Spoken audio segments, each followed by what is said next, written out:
Holmesdale Radio. Sponsored by FanDuel.co.uk. The next generation of fantasy football. 9 o'clock. How close are we to the watershed? It's 9. We're nearly there. We're past the watershed. We're all good. Our next fighter in the blue corner, representing Crystal Palace, Albert Curley, or as he's known in boxing circles, it's Prince Albert. Come on, Prince Albert. Come on, Prince Albert. Come on, Prince Albert. It's still a bit swollen, so I'm going Welcome to the sofa, Prince Albert. Gary, have you ever stared a Prince Albert in the face before? I haven't. Not from this range. It's not a Friday night until you've come face to face with a Prince Albert. I always say it. This is our inaugural Fight Club, FanTV Fight Club. You must be pretty excited to be a part of this, all right? I'm a bit stiff, but I'm going to flex it out. And that's the problem with Prince Albert. You can be stiff at any time of the day. You never know when it could happen. So the rules are simple. We're really towing the line on this watershed moment here. The rules are simple, okay? You have got 1 minute each, 3 rounds, to argue why you are going to win this weekend, okay? Are you all happy with that? There's going to be booing. There's going to be heckling of abuse. I mean, you're outnumbered here, Gary. I'm outnumbered, didn't I? You got 2 Palace fans back there. And then again, you were on Wednesday night with loads of Spurs fans and 1 Arsenal fan. So it's about time it came back your way. We're going to flip a coin. Where's my glamorous assistant? You can see we don't have the budget for a glamorous assistant, so we got this instead. That's the budget in his hand. Yeah, the whole budget went on the 50p coin. I said we should use 1p. Right, we're going to flip it now. Who wants to call it in the air? Well, you're away from home. Yeah. I'm away from home. We'll let you call. We'll let you call in the air. Give it a flip. You're nervous. Heads. It's heads. It's heads. It's heads. It's heads. Does that mean I can argue for Spurs? Yeah, I think he's got the easier job here, arguing why Spurs might win. 1 minute. Okay. I might need it. Do you want to start, or do you want to go second? Me first. After you. Okay. Okay. So here's how it's going to work. Okay, I'll tell you when you go. You got 1 minute to just sprout nonsense about how you're going to beat Crystal Palace this weekend. And you'll know the round is over when you hear Claudio Ranieri do his ding-a-ding-ding-ding. Dilly-ding-dilly-dong, come on, wake up. Hey, there we go. When you hear Claudio Ranieri doing that, that is your cue to stop. I mean, I'll be honest with you, again, this goes back to budgetary constraints. It's actually a Leicester fan we had on the other day who did a really good impression of Claudio Ranieri making that noise. It was good. It was good. It's the best we could do. It's the best we could do. Right, Gary, are you ready? I'm ready. How have you been preparing for this fight? You've been punching meat in supermarkets? I haven't been prepared. It sort of sprung on me as soon as we come in here. So, where you ready to You'll go? be all right. You'll Okay, be ready, all right. let's go. Okay, let's get a I've got countdown. chin. You'll be fine. 10, 9, 8, 7, 6, 5, 4, 3, 2, 1. Go, Gary, go. Well, okay, when I first come in here, first of all, I was told it's going to be 10 questions. So I just thought 10 different questions, 10 reasons why we should be beating Palace on Saturday. So I thought, take away one player, any player, there's your 10 reasons. Straight away. It's an early body shot there. Can I go to my corner? You got a white towel ready. Cut me. But the poor Prince, you've put the fella right in the drink here at the moment, haven't you? I mean, we've had 2 good buys this season, really good buys. I think we possibly might nick 1 more. I think I'm very, very confident when we go to Selhurst Park. It's never an easy game. But we've got Dele Alli, the man who got Player of the Year, Young Player of the Year last year, and I think they're going to have that in the back of their minds. Not only Dilly-ding-dilly-dong, come on, You're wake up. up. There's Claudio. There's Claudio. You got a couple of early shots in there, but I think you recovered quite well. Winded. I think you recovered quite well. I think you managed that. Okay. How did you feel opening round? I'm okay. I'll be all right. Yeah. Right. Let's go. Let's go straight back in it. 3, 2, 1, go. Okay, the most obvious one for me is that as a Palace fan, an ex-player comes back and they always have a blinder against us. We've signed Andros Townsend, obviously got shipped out of Spurs for whatever reasons. I'm hoping that he can come in, maybe bang in like a 93rd, 25-yard winner, cause a bit of heartbreak. It's in the stars. You're going down. Look at him. Look back at the Prince Albert. When there's a Prince Albert staring you in the face, you stare right back at it, all right? Waiting for Ranieri. You're Ranieri, it's done. We need the klaxon when there's 10 seconds left on the round. Haymaker coming straight in there. I mean, I've got to say, that first round's got to go to our man Gary Grant, hasn't it? Gary Grant there for one round up, one round up. I'd have said the same. I would have said the same, to be honest. At least you're honest. That's 10-9. 10-9 to Gary Grant. So we've got a second round. If we need it, we've got a deciding third round, okay? If we need it. But right now, without further ado, second round. 3, 2, 1. Gary, take it away. Okay, I'll express a little bit more on Dele Alli, goal of the season now. Not only did he get one, he got two. And then you got Kane. You know, when you've been Kane, it's going to be the same old story, I'm afraid. He got 20 odd goals a season before, top Premiership goal scorer this time round. Going back to you with Andros Townsend, yeah, we got rid of him. Good player, great left foot, but we know his game. We just keep on to his right foot. He won't have a clue what to do, you know. And as for the fairy tale 90-minute winner, he may score, he may get the 90th minute, I'll give him that, but we'll be 3 or 4-0 up by then. Oh, is that the haymaker? Is that the shot that finishes it? Is that the end of that? Have we got any more time left? Has Claudio Ranieri ding-a-ling-ding-dinged? Has he not ding-a-ling-dinged? Oh, he's ding-dinged. He's ding-dinged. He's ding-dinged. And you got that overhand right in just before the end of the round. He battered you there. You're on the ropes. Your gum shield's out. Can I take a tumble like they do in boxing? I know it's a dirty sport. Like, can I just throw myself down now? Because yeah, right. I mean, this is it. You got to come out. No pressure. No Palace, pressure. have you got anything left in the locker? You think you got a round in you? You got a glass jaw, or you reckon you can come back from this? it's glass-ish. It's glass-ish. Glass-ish. Yeah. Right, let's do it. 3, 2, 1. Come back at him. Have you seen Alan Pardew's dancing? Because in the European Cup final, he gave it a little bit of this. I think a little bit of that at White Hart Lane tomorrow. It's going to distract everybody. And Andros Townsend straight in. Probably even Fraser Campbell might even start. And do you know what? Like another Tottenham reject. Another Tottenham reject. That's 2 guaranteed goals. We've got Andros Townsend, Fraser Campbell. I don't think it's going to go much past. Maybe 60 minutes you'll be out of it. I'm not sure. Pardew's going to be giving it that probably for 93 minutes, just giving it large. You've got nothing. You got nothing, to be honest. You've got nothing. I'm lying to myself. I know I'm lying to myself. But I've got to give some hope. I don't think Benteke's not been confirmed in time. Mate, I'm on your side. I've got to be honest. I am kidding. I am lying to myself. I think the only thing we can count is that Harry Come on, Kane's wake up. He tends to start We've got slowly. it. Claudio's ding-a-ling-dinged. Claudio's ding-a-ling-dinged. I'm all dilly-ding-dong down. I mean, I've got to say, as I'm the referee, judge, jury and executioner here, I've got to go for Spurs again on the round 2, mainly because your main argument was that your 2 players are players that didn't make it at Spurs. Exactly. And that you agree Harry Kane's a great player and that Benteke... Basically, you gave a lot of good arguments for Spurs. Our best players there. not playing, all of their best players are playing. So we are in trouble. You know that Tyson Fury video where he accidentally punches himself in the face? That's what you managed to do that. So our first ever winner of Friday Night FanTV Fight Club is Gary Grant for Spurs. Touch gloves. Where's my trophy? Exactly. Yeah. we do need a trophy. Well, there you go. You were on the receiving end of a Prince Albert and you came out the other end unscathed. You must be pleased. Not many people can say that. We're definitely past 9 o'clock. I just want to double check. I thought it was going to be a bit sore first of all, but Oh, it is.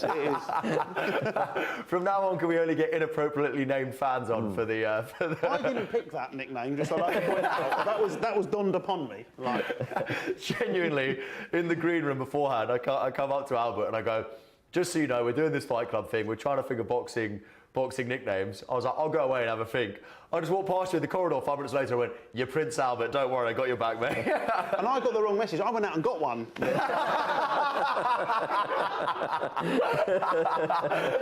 commitment. That's me 30 quid down. 30 quid, you got yourself a bargain.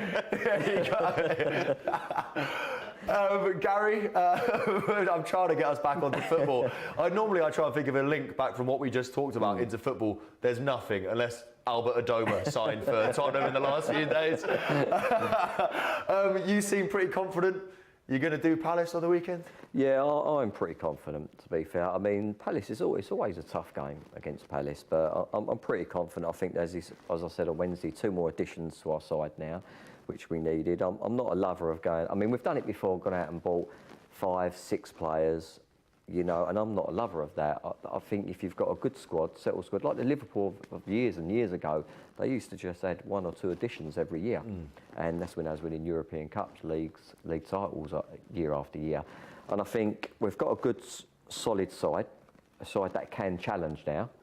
And every Spurs fan believes that they can challenge now. I think we've been always been top 6, 5 or 6 side all the time. And now this is our time. We've got no excuses now in the next seasons or 2. And I think once we're into the new stadium, we get 2 or 3 years grace there. And if we don't start performing, fans will get on our back. Fans like the Arsenal fans on their back now. Yeah. So we've got a little bit of a respite for the minute.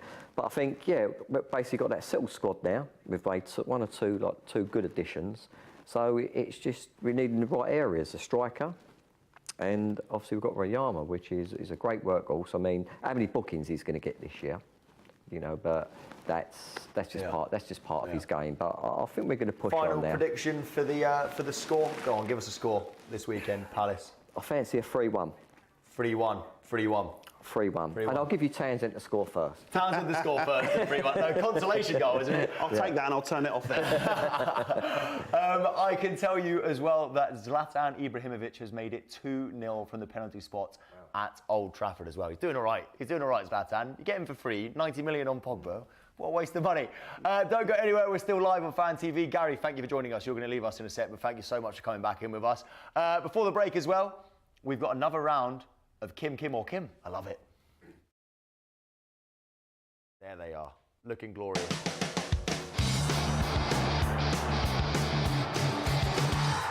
Same hairdresser. They all go to the same all go to the same hairdresser, those three. Your clue on this round of Kim, Kim or Kim, is it Kim Kardashian, the wrong-un Kim Jong-un, or Kim Kallstrom? Which one of these Kims had a cosmetic surgery to resemble their grandfather? Which one of these Kims had cosmetic surgery to resemble their grandfather? I mean, if it's Kim Kardashian, she had a good-looking granddad, didn't she? She was quite tasty. Yeah, Kim Wilde, maybe. So that is the first clue. Get involved on Twitter at FanTV UK. Which one of those 3 Kims had cosmetic surgery to look like their grandfather? Don't go anywhere. We've got a Palace fan on the sofa already. He's going to be joined by even more. You can't get rid of these guys. They're everywhere tonight. This is FanTV. Stick around. Gary, mate, cheers for coming back in. Thank you very much. Good to see you again.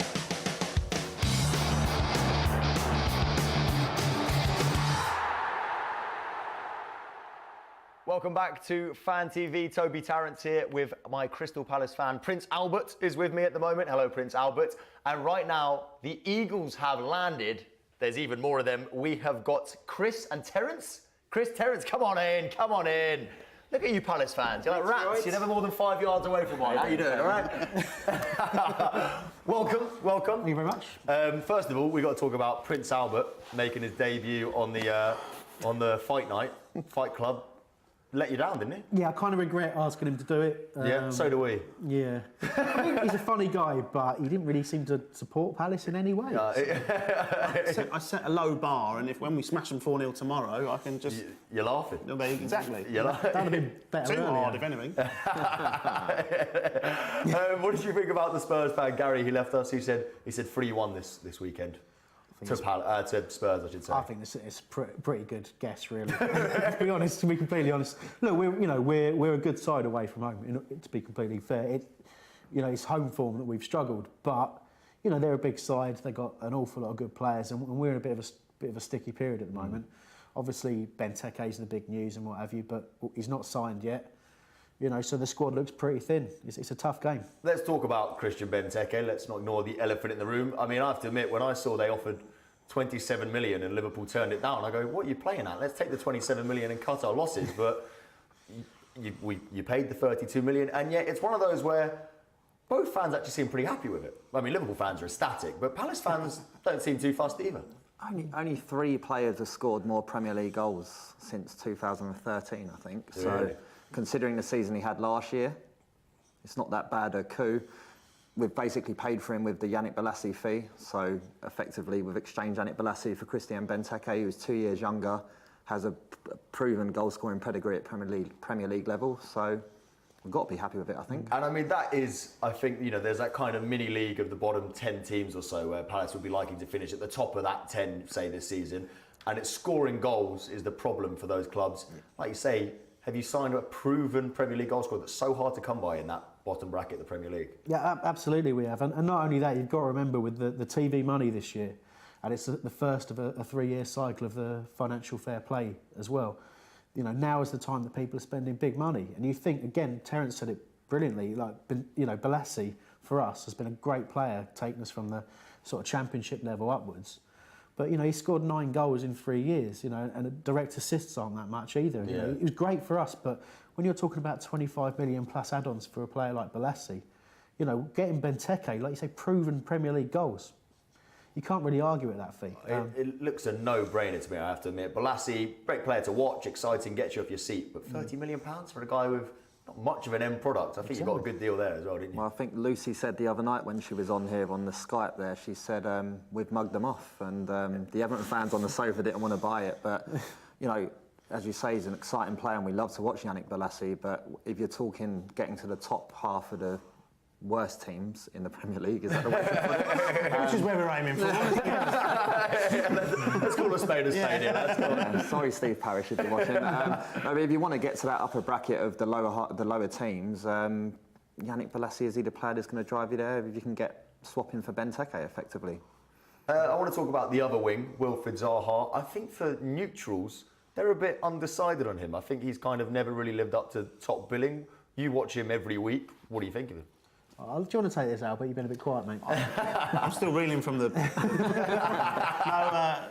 Zaha is. I think he's definitely the superior player to Bolasie. I think they're both flair players. You know, Wilf Zaha's had his big move to United. It didn't work out. He's come back, which is, you know, almost like a fairy tale story.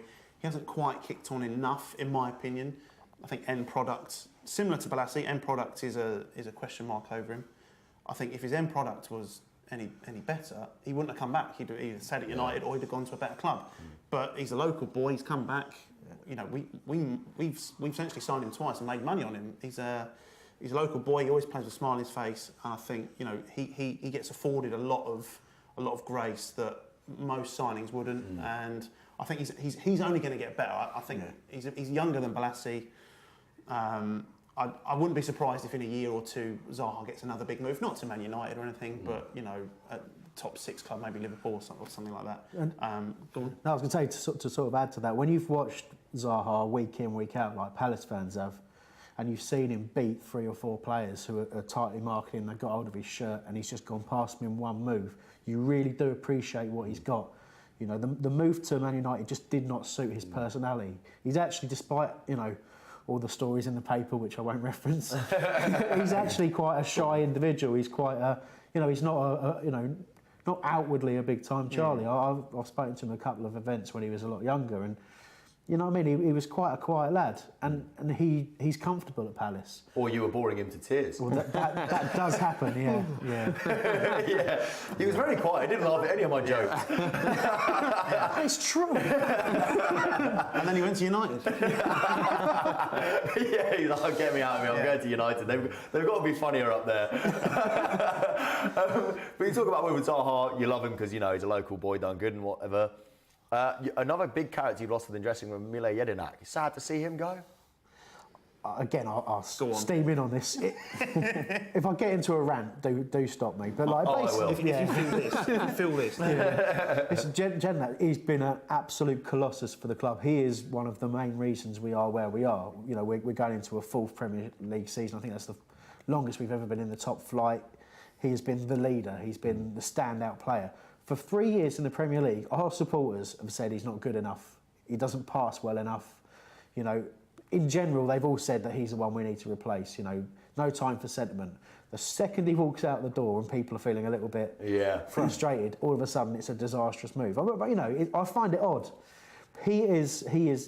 If he could pass a football, Yeah. Which is a good start, I always find, in a game of football. But he would honestly, he'd still walk into a top club. He's got everything else. Yeah. But in terms of mobility and passing, it's where he can struggle at times. But Terence, I know you're a big fan. If you're looking in the past 3 seasons in the Premier League, no one's had more interceptions and tackles combined than Mile Jedinak. And when Pardew came in, Pardew talks of expansive football that he wants to play all the time, but effectively what he did was he threw Mile Jedinak into a midfield and told him you have to pass the football. When we all know what Mile Jedinak does is tackle, intercept, and is dominant in the air. And that was why we were so successful in our promotion season, because we could afford Balassi, Zaha and Glenn Murray all the space in the world that they wanted, because they knew that Mile Jedinak would be mopping up at the back, getting the balls out to the midfielders who could pass, which was Owen Garvin at the time. He'd find the wingers. That's questionable. Owen Garvin, grossly underrated. I mean, he ran like a pigeon, but other than that, he could pass the football. Just everyone on the sofa nodding. Run like a pigeon, or you went, yeah, he does run like you're right. You touched on Alan Pardew there. I mean, the word, I guess, for Palace at the moment is momentum. I mean, lost the opening day of the season. Is that still a hangover from, I think you've lost more league games in 2016 than anyone else. 13, We don't know what 13. momentum is. or lack thereof, I should probably say. Two wins in 2016. We were talking about this earlier. If the cup run, and obviously that accumulated in the final, if that didn't exist, I'm not sure Alan Pardew would still be at the club. I don't really. Managers have been sacked for far less. And one of those is two wins in 2016. Is an appalling record for any club. Same amount of wins as Steve McLaren. Well, there you go. And he got sacked in March. Yeah, that's a good point. I've got friends that are Southampton fans and West Ham fans, and they've always said when Alan Pardew's plan A stops working, he rarely has there's a plan B. theme here with Alan Pardew. He's gone in at a lot of clubs, got an initial reaction out the players, and then been found wanting a bit. What is the general consensus? Because the board have just backed him with a lot of money. So are they confident in him? Are fans confident in him? I think it's fair to say the fans have lost a lot of confidence in Alan Pardew of late. I think I would say in this 3, I'm probably in the minority in that I still back Pardew, and I do think he'll turn it round. But I think, genuinely speaking, you're probably talking about 10-15% of the fan base feels that way. Does he do himself any favours as well? I mean, he's got the Just for Men dyed hair, and he dances, he headbutts David Mailer. Can you understand why neutral fans don't necessarily love Alan Pardew? I mean, watching the FA Cup final back after the fact, the dance was just... You just knew what was going to happen. After every fan has said it. You were too cocksure, too early, and it's just typical for him. Look, Alan Pardew, as you say, has done this at every club. He's gone in, had an initial impact, and then appeared to lose his dressing room at every club he's been at. And once, twice, maybe coincidence, 3-4 times now, it's a trend, and there's clearly something wrong within the way he's managing the club. Getting rid of big characters in the likes of Mile Jedinak, Yannick Balassi, these are big people who were there for our promotion push. And to me, I've said this on our radio show, I think it's a bit, he wants to be the king. I was going to say, is that a power struggle? Getting rid of your Balassis, your Jedinaks who can undermine you, is that what that is? Well, I think, I don't doubt that Balassi wanted to leave, but there's no doubt that Mile Jedinak wanted to stay, and he's a huge character. And I think Pardew is not comfortable enough in himself to not feel threatened by that. And I think that's part of the reason why he's pushed him out of the club. Yeah, it's fair enough. I mean, Villa fans will be rubbing their hands. They've got a great player there. He's got more fight in him than any player they've had in the last decade, I think. Yeah, and Jedinak in Lescott out. That's a good piece of business for Aston Villa fans, isn't it? That's not bad. But to be totally fair on the Jedinak thing, if Pardew genuinely wants to change the way Palace play, and he does, he said as much, then getting rid of the big characters is the only real way to do that. We've seen it in our past before, going way back when Steve Coppell came in and got rid of Jim Cannon, who's our record appearance holder, was the captain, was the leader, and just got dumped out of the team. And I'm sure had social media been around back then, people would have kicked off. It's happening with Joe Hart at Man City now as well. It's quite a common thing when a new manager comes in, they want to stamp themselves. We'll keep talking about Crystal Palace. We can talk about your podcast as well. We might talk about Liverpool and Crystal Palace, but I don't know if I want to talk about that much. Let's definitely talk about that. Okay, we can talk about that, but I'm not happy about it. We'll be back in a couple of minutes. We're still live on Sky 212, Facebook and YouTube. This is FanTV. Don't go anywhere. We're going to keep talking to these Eagle fans in a sec. Cheers. Three Eagles fans in one...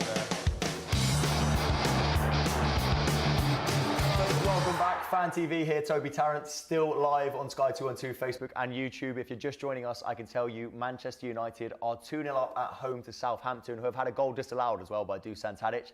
Zlatan Ibrahimovic has scored twice. He's got about 20 minutes to score his third goal, his hat-trick or his Zlat-trick. Do you like that? Do you like that? Because Zlatan and the hat-trick, Zlat-trick. Hashtag You got it. Zlat-trick. Hashtag Zlat-trick. That will get that trending. There's as much chance of that trending. He'll get it in a minute. Come on, you'll get it. I understood that Toby's got Tadic in his fantasy team. And he's had a goal disallowed. No points. Yeah, that's a good point as well. I do have Dusan Tadic in my fantasy football. So, Lino at Old Trafford, right? You owe me 7 points, all right? I'll be taking those in the post. Quick one on Man United. Are they the team to beat this year? Are they the benchmark? Them and City? My wife is a United fan, so I have to say yes, don't I, really? Oh, I thought you were going to say my wife's the benchmark. way above me. Are you Jason punching above your weight? Jason punching above his weight. There we go. I think the players they've signed, the manager they've got, I think they've got the edge over the rivals at the top. You can't rule out Mourinho, can you really? Well, somebody in my ear just went, are they jealous about the money? I'd imagine you're jealous about the money, aren't you? Yeah, well, I guess in some ways, yeah. But there's a bit of a debate over whether or not, the money in the Premier League is a good thing, and a lot of our fans do miss the kind of Championship days where we'd have, plenty of empty seats to spread around during the... I mean, one thing, I've got a lot of mates who are Palace fans, and one recurring theme I've always found is you do laugh at yourselves quite a lot. Would you say that you're quite a self-deprecating football club? Is that fair? Yeah, you have to a point, yeah. But it's refreshing. I think that's why Palace is a lot of neutrals have got a lot of time for Crystal Palace. Yeah, our chairman's very big on telling us we've got to change our mentality, and I see why that is. But yeah, you do have to have a sense of humour as a Palace fan, because we do go from the sublime to the ridiculous with, we just ricochet around continuously. Well, I mean, was last season Palace in a nutshell? I think you were outside the Champions League places on goal difference at the turn of the year. And you finished 15th. We were above Spurs at Christmas, right? Yeah, we were. Yeah, we were level on points with Spurs at Christmas, and then they went on to finish somehow third. I should have said that to Gary earlier. Yeah. So we do have the potential. It's still a good idea to fight club now. He's put a great idea now. It's over. We were once above you on goal difference. So take that, and then you finish third. This is another point for you. Yeah, exactly. What are your hopes for this season? You didn't seem overly convinced on Palace. What are your hopes? What's a good season? Not getting relegated. Really? Would you take 17th? Last season, at the beginning of the season, I said I think we can finish 6th, and a lot of people laughed at me. And at Christmas, I would have had I been there. And at Christmas, nobody laughed more than Wilfred Zaha laughed at him. Well, that's a given. A lot of people laugh, but by Christmas time, people were not laughing, and the style of football we were playing, everything was going well. Got a few key injuries, and it was funny. We thought we had a lot of depth at the start of the season, and when that depth actually got into the first team, we realised perhaps we don't. This season, I don't see the depth. I think adding Benteke is a great signing. We still need to add a centre midfielder, and we still had 2 more strikers to add. We only have Fraser Campbell, who's injured, and he's not the greatest player if he is playing. He's better when he's injured, isn't he? And then Christian Benteke, as I say, is a good ad, but Connor Wickham, I'm a big fan of Connor Wickham, but he's proved last season he's probably made of glass. He's injured all of the time. And if he can't get a consistent run in the team up front, we definitely need more depth up front. And rumours are Loic Remy might be coming in, but even that, we haven't seen much from him in the last 2 years, so has he still got it? What do you think about your American owners then? You're saying you still need to sign a few players. Are you happy with them? I mean, they've just spent £32 million on a striker. They come in and we immediately lost pretty much every game when they came in. USC. It's so odd because they essentially came in to sort of bolster the off-field and sort of forward our moves to change Selhurst Park into a more appropriate stadium. Yeah, a stadium. Yeah, a stadium. Well, they've almost jinxed us from the second they walked in, and I feel for them really because day to day it's still Steve Parish running the show. And I was glad to see someone come in and help the board we've got because they took us from administration to somewhere we never thought we'd be, and they deserve so much praise for doing that. But that we had reached a point where it was someone else needs to help. Otherwise we'll just do what we always do and we'll drop back down and then we'll fight around in the Championship for a while and maybe get another go at it later on. Yeah, with the stadium, I've got to say, I mean, it's one of the best atmospheres in the country, isn't it? Selhurst Park, seriously good atmosphere. Obviously, you probably need a new stadium, but we've just been talking to West Ham and Tottenham fans. Obviously, they got swanky new 60,000 seaters coming their way. Do you want a new stadium? I think Steve Parish is very keen to keep the atmosphere as it is. Main stand 1924, Arthur Waite 1930s. Yeah. Those are the reason the atmosphere is so good. No, that's they lock the sound in, and that's why you get a nice flow around the stadium and it builds up. So they're very keen to keep that. So whatever sort of, I know they're working very hard on putting in enhancements to the stadium that will continue to lock in the atmosphere and keep it like that, keep it close to the pitch. Bolton. Oh, and Bolton, the only way you know what stadium you're in is by the colour of the seats. Into this unnecessarily. Bolton weekend in Seoul. That's what I really. But no, I tell you, I mean, it is a dying ground, and it would be sad to see. I mean, I think Loftus Road's another classic example of that kind of close to the pitch, narrow pitches, amazing atmosphere. It would be sad to see it go, but I guess at the same time, everyone's saying to progress forward as well. What happens to the eagle that flies around? Does he get to stay if you build a new stand? Where's his nest? Kayla, yeah, I hope so, yeah. I don't know if Kayla was there for the first game of the season. Kayla's nest is at Eagles Heights, which is a great, they do work with a lot of animals and so on, and Palace fans actually saved them last season. They needed a bunch of money to keep the charity going. Oh, really? And we raised all the money to keep them going for a few years. Why did you shove the eagle out because it had too much of an influence? Get out. You lobbed a mouse. Like, I can't do that. I'm not comfortable. I never knew it had a name. Kayla. Kayla the eagle. And did you hear earlier, we found out Mr. Motivator is called Derek. Yes. Yeah. I can see why he calls himself Mr. Motivator. What a motivation. I'd stick to Mr. Motivator as well. We got to touch on it. I mean, were you at the game that I don't really like talking about, the 3-3, the Liverpool Istanbul? Yeah, Istanbul. It was rocking that night, wasn't it? Yeah. That's the loudest I honestly have ever heard Selhurst Park, and it's been loud a lot. But leading up to the equaliser, it just went on another level. It was surreal. You just knew that third goal was going to go in. There was nothing anyone could do about it. I knew it was coming. Yeah. I'll tell you. I didn't. I love on the season review. There's a really nice little clip with Damien Delaney, and you just know if the game went on 2 minutes longer, we would have scored. Oh really? You weren't happy with 3-3? Greedy. That is but greedy. There was just you hear commentators say about fans sucking the ball into the net, but you just knew it was coming. You just absolutely knew it. The Liverpool defence had fallen apart, and it was, I remember Gary Neville and Jamie Carragher laying into the Liverpool defence after the game and basically saying the reason you haven't won the title is because of this. And Dwight Gale and Glenn Murray just climbed on top of your defence, and it was amazing to watch. As much as it broke my heart as well, he was the pantomime villain at the time. Suarez having a midlife crisis, age 27, on your pitch. That must have been nice to watch from a Palace perspective. Absolutely. It was superb. To be honest with you, a part of me for a split second thought, I feel a bit sorry for him, but then I thought, nah. Which part was that? I don't know, some weird part. I don't know. I remember when the first goal went in, which was the Delaney deflected effort, and that was the end that we were shooting, and I was sitting behind the goal. I remember the Liverpool back four all looked at each other. I remember Glenn Johnson's face. They looked like they started to wobble, and it was really interesting from a neutral sort of sports psychology point of view to see what then progressed from that. You sort of knew, like when that first goal went in, you like say they fell apart. I think what that might have been as well was all our back four looking down the line and seeing Glenn Johnson at right back and going, oh no. Still here. When Bolasie knocked the ball past him for the build up to the second goal, is you talk about loud at Selhurst Park, the roar when Bolasie went past him, and it was just like you just knew in that time that to break from one end to the other, if we can score now, we can definitely get something out of this. Who now plays for Everton, so... In case you've just tuned in, Everton fans, Yannick Bolasie, you paid £30 million. You'll never forget that. Never let it be too far from the back of your mind. Low-end product. Except from that one time. Yeah, that was just that game. And against Sunderland. Actually, how many of these assists are against Liverpool? I was going to say, he always does a blinder. Well, how many of Dwight Gale's percentage of his goals were against us as well? Because he didn't bang them in. 105. He's actually was our top scorer for all 3 seasons he was at the club. But it's kind of a false stat because it's like winning Miss Norfolk, isn't it? It's like being the best of a bad bunch. Well, he only needed 6 each time, I think. She's all right, but she's got 11 fingers. When he got Norwich fans on. Luckily, we've got to take a quick advert. Stay with us, Norwich fans. I promise that's the last time I'll insult you tonight. Tonight, I'm not even going to pretend that I'm not going to insult you before the season's over.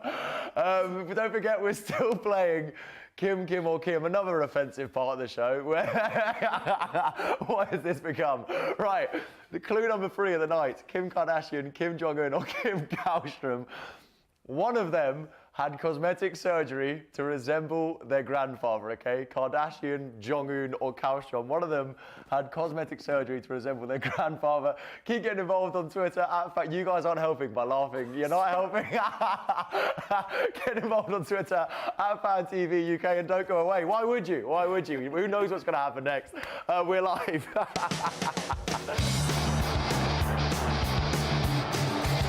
FanTV, we have grown mature over the course of the ad break and we won't keep laughing immaturely at everything, I promise.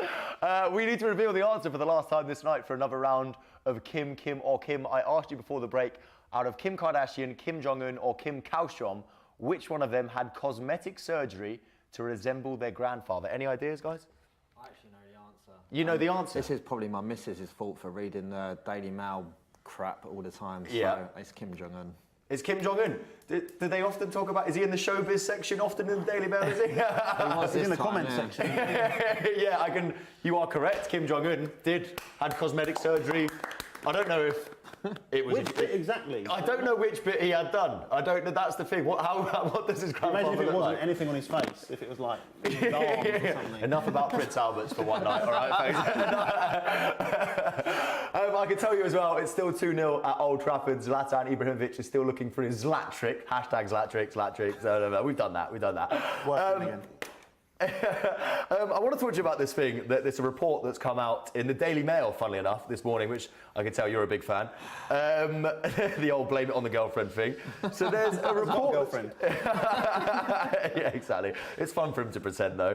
There's a report that's come out. It's from some big report in America that apparently supporting a bad football team makes you fat. What do you think?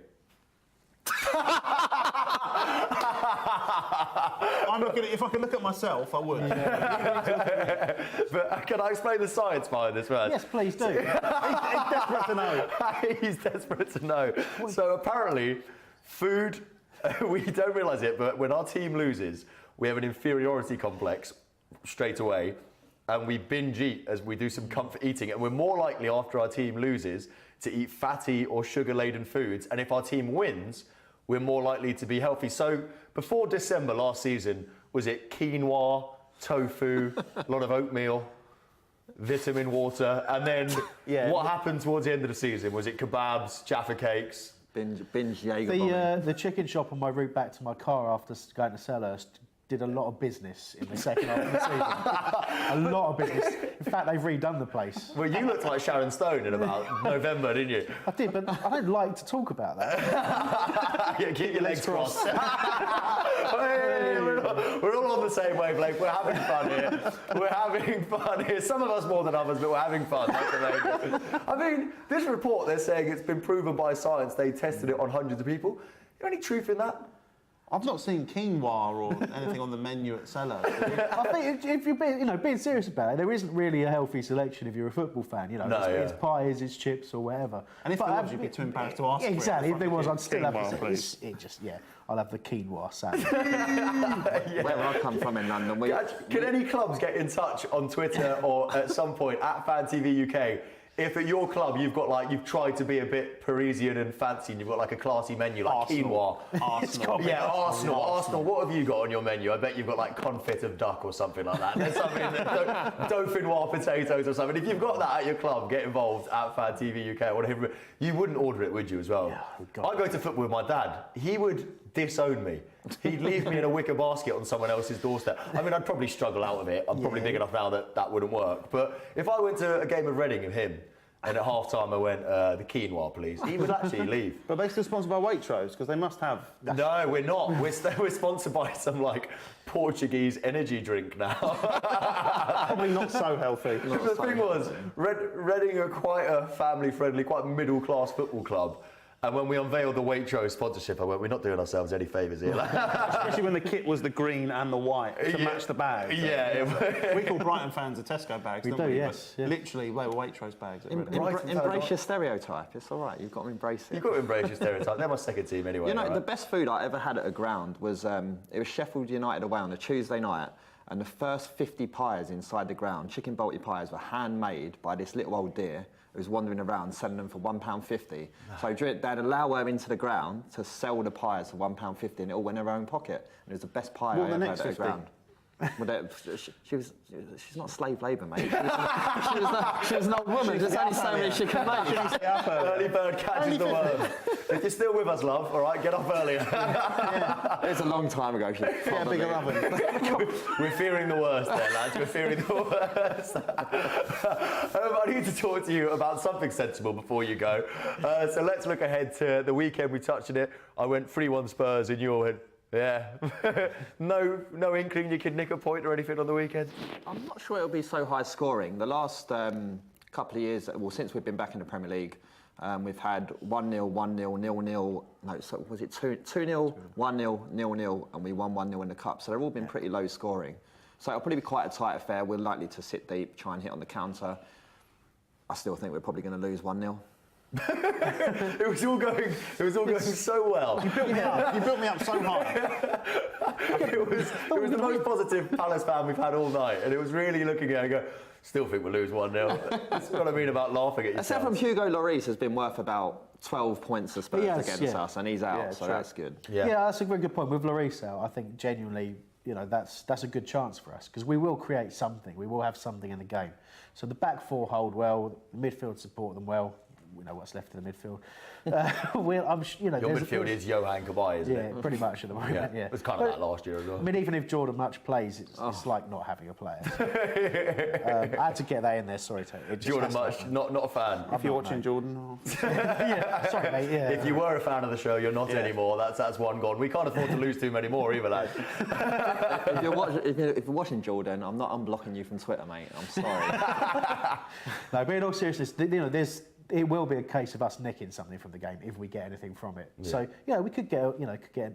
It's the Premier League. You can nick something. I can tell you, it's full time. Manchester United, Southampton 2-0. Zlatan braced their nose. Lat-trick tonight. Friday night football. Do we like the idea of Friday night football? Yeah, I think so. My imaginary girlfriend is German, and she could be anything, mate. a lot of German.